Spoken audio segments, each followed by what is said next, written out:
right, been going through the shop trying to organize, trying to clean some stuff up, and came across this Mizuno T24 56 degree wedge head that I've got here. This is now basically a new model is coming out, so this one is one model older, and so I could build it up and just sell it, but I thought what would be maybe better is what if we build it today in this video and then I give it to one of you. Let's go.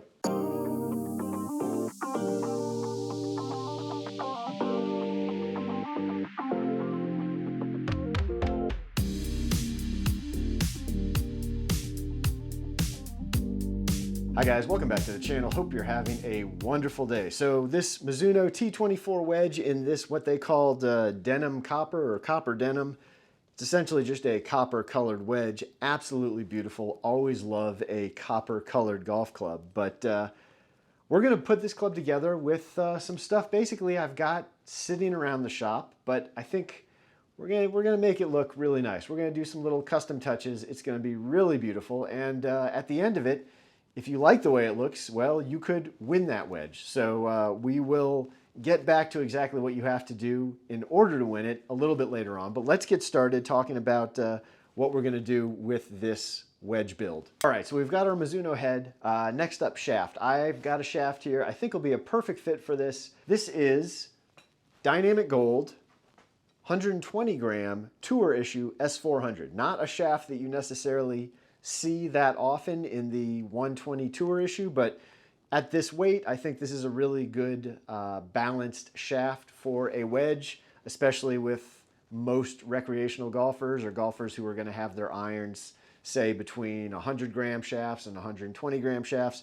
This is going to be a pretty solid match for that. So we're going to go ahead and use this shaft. I had previously installed it in something, so we're going to cover real quick what you need to do if you are reusing a shaft, but we'll get back to that. All right, so head, shaft. Next up, we're going to get into the little details that'll make this hopefully really interesting, something a little more unique. So we're talking about the ferrule specifically and also the grip, but let's take a look at what I've got in my little box of mismatched ferrules and see what maybe is a good option here. These are going to be a bunch of different ferrules that we just didn't use up the whole set on, so they're just sort of individual ones or twos of things that we've got left over. So I'm just going to kind of pick out a few things that I think might look like good options with this copper colored head.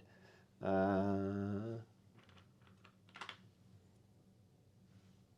one looks pretty good. Maybe that one. So finding some that look like they've already got some of the colors that we're kind of dealing with here, that being a little bit of gold or copper, maybe some yellowish kind of tones. So there's that. We got a little bit of gold there, a little sort of coppery color look going with it. Not bad. Yeah, this guy. Again, we got the copper running, matching up really nicely with some black and some gray. I think this one has got a lot of potential. This one here, another pretty similar to the previous one. Kind of that goldy copper with some gray and some black. Yeah, I don't know which one I like more. Kind of like that one. Let's see. And then I also have one here. Again, we've got copper, gold, and then a little bit more, maybe some green and a little almost burgundy. A little burgundy color. That's not bad either, but I'm kind of leaning towards these two that have the copper and the black already in them, and then a little bit of gray. That one's not bad. I think I'm going to go with this one. Let me know what you think of my choice. Hopefully you like it, but I like this. I think this is a good looking combination. We got some of the coppery gold there to match up with the head. We've got some black, which is always a safe bet. And then we've got some gray on top. And for that, I'm thinking maybe, let's see what we've got in the grips that we can throw on here quick. I've got some gray grips I know that I was looking at the other day. So we've got, let's see, well, we could do this one. This is always one of my favorite grips, which is the Lampkin ST Plus Hybrid. And this one obviously, oops, wrong one. This one's obviously got both black and gray in it already. That feels like a pretty good option. Other option, I've got a couple of gray wrap style grips also. I think that would look pretty good. Yeah, you know what? I'm gonna go with this one. This is what's on my clubs right now. I really like this grip. Corded up here, sort of a velvet style down here. I think perfectly matches up with the ferrule, ties in with the head. I think that pretty much checks all the boxes. The first thing we're gonna do is just make sure the head is all cleaned out and ready to go. It's already, as you can see, basically clean in there, but we're gonna go ahead and run just a little bit of the sandpaper dowel around in there.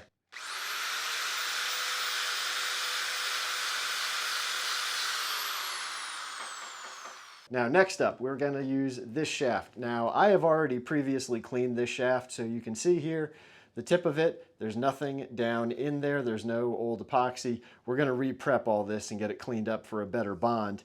But if you're reusing a shaft and you pull a shaft out, it's going to end up looking a lot like this usually. And so this is no good if we're trying to reuse this shaft. So what we're going to have to do, if your golf shaft looks like this when you're starting this process, we're going to want to remove a few things here in order to make this whole process much easier and much faster. So I'm going to put on my safety glasses and we're going to heat this up just a little bit, which is going to help us both get this old ferrule off, clean up some of this old epoxy here, and then deal with the epoxy that is currently down inside the shaft. So let's heat this up a little bit.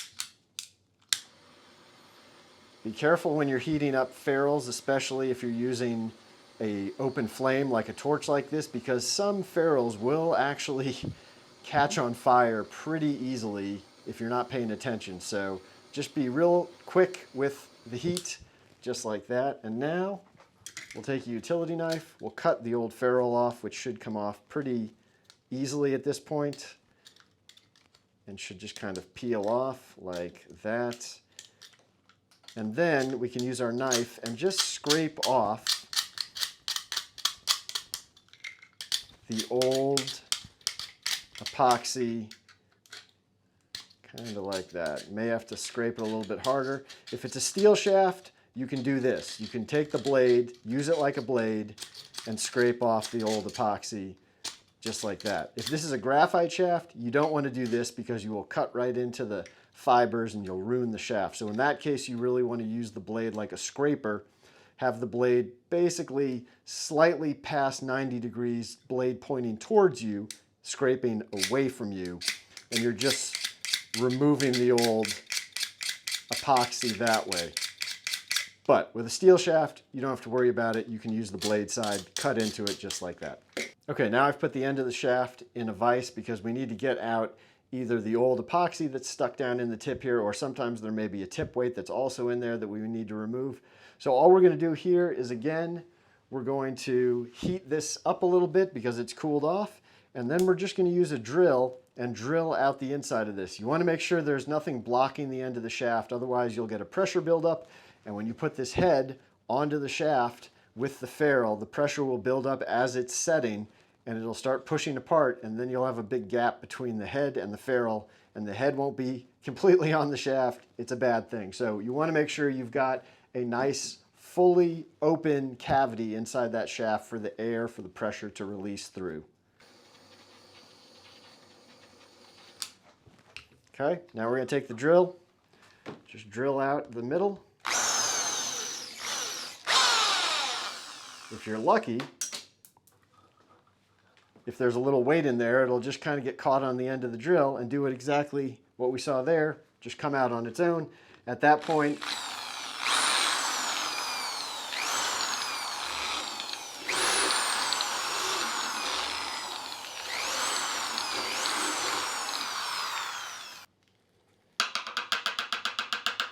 okay, one more little trick we're going to do on this guy is we're going to utilize what is referred to as sometimes tiger stepping, or I've also done videos where we talk about the spinner style wedge trick. They're two different processes, but really the end result is pretty much the same, which is we're trying to make the shaft just a little bit stiffer. which is going to give us a little bit lower launch and a little bit more backspin. So what that means here is we're going to trim just a little bit extra off the tip of this shaft. It'll still fit inside the head, no problem, but it'll give us just a little bit stiffer shaft, a little bit more like a dedicated wedge shaft as opposed to the 9-iron wedge shaft that this comes raw as. So we're just going to take it, we're going to cut 3/8 of an inch off the end of this shaft, which is right about there.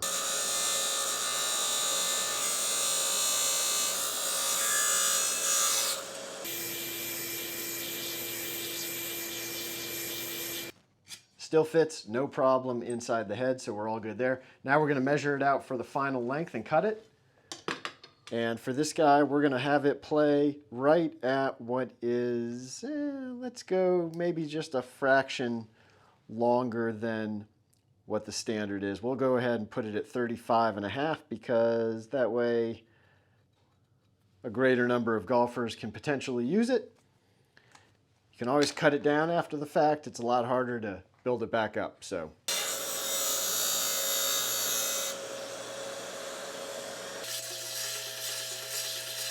let's see where this guy falls. Ideally, we want it somewhere in the,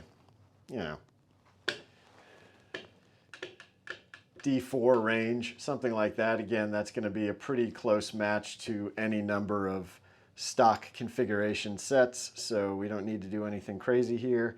And this guy is coming out right now between D3 and D4, which means once we get it all epoxied up and everything, it's going to be closer to that D4 number, which I think is pretty much right where we want to be. All right, let's rough up the inside of this ferrule. Put it over here in our hot box. Let it start warming up. A warm ferrule is always going to be easier to install than a cold one, so might as well let it get warmed up here. This is also where we're going to put the club after we epoxy it together, speed up the curing process a little bit. Last thing we want to do, just get some acetone or some denatured alcohol, clean all the surfaces of where we're going to be bonding, and we'll be ready to assemble. Just run it around all the surfaces just like that. As you can see, we got some gunk out of there. We'll do the same thing with the end of the shaft. Again, just make sure we didn't inadvertently stick it or touch it against anything that could impair the epoxy bond.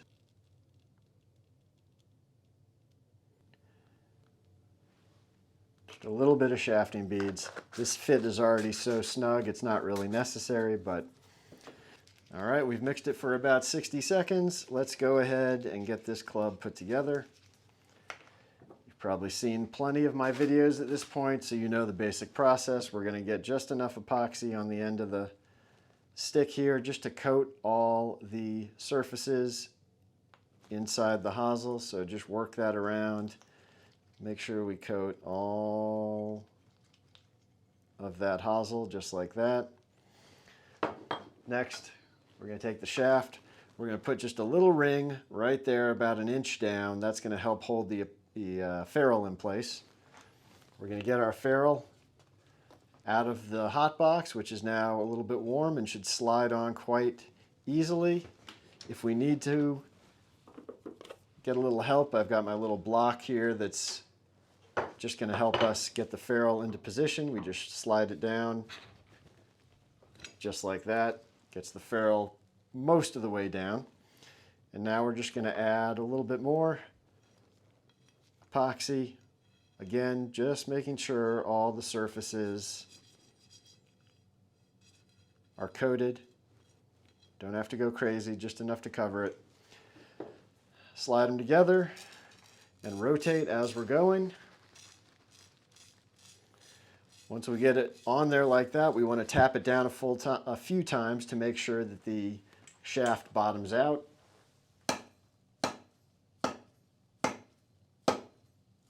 You'll hear it when it does. It changes the tone a little bit, and then you know the shaft is fully seated in the bottom of the hosel. Give it a few rotations, just like that. We'll wipe off the excess. Remember, when you're wiping off the excess epoxy, you want to wipe it off right here at the joint between the ferrule and the hosel. And you also want to wipe it off just above the top of the ferrule where we initially put that ring of epoxy, and some of that's going to naturally squeeze up just a little bit. Last thing to do, just get a little bit of paper towel or clean cloth, just a few drops of grip solvent on there, and now we're just going to use that to wipe off and just make sure we don't have any residual epoxy anywhere that could just be gross and hard to clean up once it all fully hardens. So we'll just do that quick. We'll wipe everybody off like that. Last thing to do, if you've got a logo on the shaft, you want to make sure that logo is in the right position. So line it up however you want to with the face. So we're going to go logo down here. So there the face is nice up and down like that. We're going to rotate the shaft just a little bit so that it is nicely in line, just like that. And finally, we'll go ahead and throw this in the box. Always support it by the head so you don't inadvertently have the shaft slide out of the hosel. We're going to take that, put that in there. We're going to take the extra epoxy, put that in there because that's going to tell us when everything is good and fully set. And now we're just going to zip it up and let this hang out here. With this epoxy, honestly, probably only is going to take us about 30 minutes in here with it heating, and then another 20 minutes or so to cool back down to room temperature, and we should be good to finish it up. Here's the epoxy cup we put in, completely hard. And here is the wedge, which is now at this point basically back to room temperature, so we can continue working on it. Let's turn down the ferrule, polish it up, put the grip on, and then take a bunch of pictures of it to get you excited.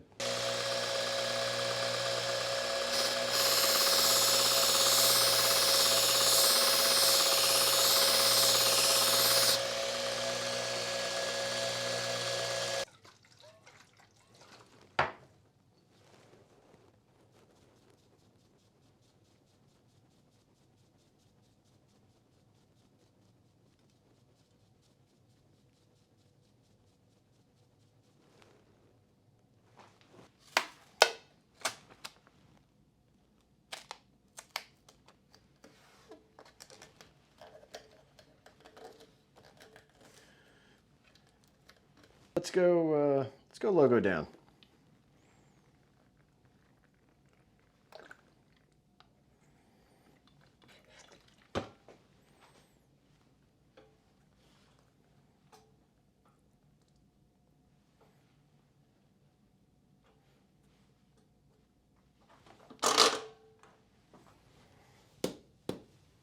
All right, looks fantastic. It's going to feel fantastic. It's going to play fantastic. I have no doubt.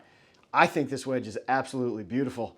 I'm tempted to keep it, but if you like the look of this wedge and you think, wow, I wish I had that wedge, well, guess what? I'm going to give it away. So what do you need to do? Well, you got to make sure you are subscribed to the channel, number one, and number two, make sure you leave a comment down below because that is how I'm going to be picking at random the winner. Also, please make sure, please be careful when it comes to the comments down below. I've had this happen before where there are some sneaky you-know-whats out there who try to mislead you, try and make it look like it's me asking you for information, credit card information, or asking you to click on some random link.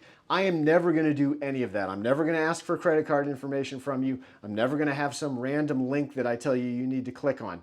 I will be announcing the winner on my next video next week. That is how I will announce the winner, and that is how I will get in touch with the winner. Anything besides that is not me, so just be aware of that. I don't want anyone getting ripped off or getting their credit card information compromised. So look for my next video next week, and that's going to be when I announce the winner. So again, I hope you enjoyed this video. Make sure you give it a like, and I will see you next week on the next video, and we'll give this guy away. Take care.